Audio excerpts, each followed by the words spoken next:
दावहानि फोथाराव नुनो मोननाय नंलिया ग-21 दावहारु फाइटारखौ।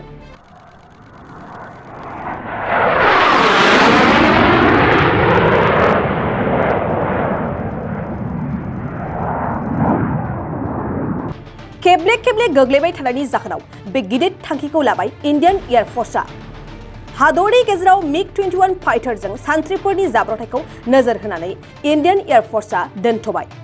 मख'नो गोनांदि थांनाय बावैसो साननि सिगां राजस्थानाव गंसे ग-21 दावहारु फाइटारा क्रेश जानायनि जाहोनाव साथाम सान्थ्रिफोरा जिउ गोमायो। बेनि सिगांबो ग-21 फाइटारजों गोबां खेब सान्थ्रिफोरा जिउ गोमादों। मख'नो गोनांदि कारगिल दावहायाव बाहायनाय ग-21 दावहारु फाइटारखौ 1963 मायथाइयाव भारतनि सान्थ्रिफोरनो गथायजेनदोंमोन। सुलुंनि बादिब्ला 1963 मायथाइनिफ्राय ग-21 फाइटारजों दासिम 400 जाब्रबथाय जालांबाय। खेबले खेबले क्रेश जाबाय थानायखौ नोजोर होनानै इन्डियान एयार फोर्सआ दायो ग-21 दावहारु फाइटारखौ होबथानाय जाबाय। बबेखानि दासिम भारतनि अख्रां सान्थ्रिनि आखायाव गासै गं 50 ग-21 दावहारु फाइटार दंबावो। नाथाय कौटि कौटि रांनि दावहारु ग-21 फाइटारखौ बन्द खालामनो थांखि लानाया इन्डियान एयार फोर्सनि थाखाय जोबोरैनो गोब्राब जादों।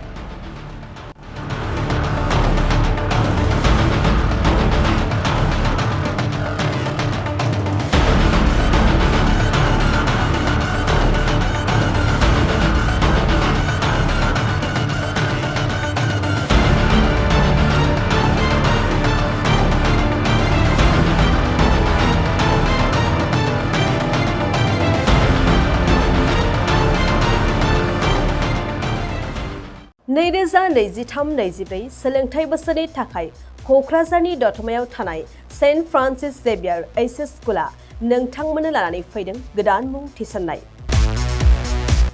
दतमानि बोरसिजरा गामियाव थानाय सेन्ट फ्रान्सिस जेभियार एइच.एस. स्कुलाव दायो आर्ट्स स्ट्रीमाव 11 थाखोनि थाखाय गोदान मुं थिसननाया सोलिगासिनो।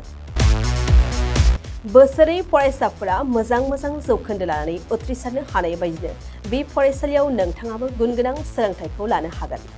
लोगोसेयैनो बे फरायसालियाव सोलोंथाइनि मोजां थासारिखौ बिथा खालामनानै हौवासा आरो हिन्जावसानि थाखाय आलादा आलादा हस्टेलनि खाबुबो दं। गोसो गोनां बिजाथि एबा फरायसाफोरा आर्ट्स स्ट्रीमाव 11 थाखोनि थाखाय मुंखौ सेन्ट फ्रान्सिस जेभियार एइच.एस. स्कुलाव थिसननो हागोन।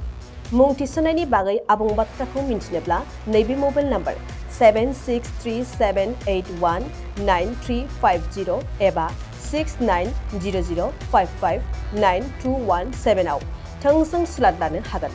थामहिनबा सेन्ट फ्रान्सिस जेभियार एइच.एस. स्कुलाव थांनानैबो नोंथाङा सुलाद लाहैनो हागोन।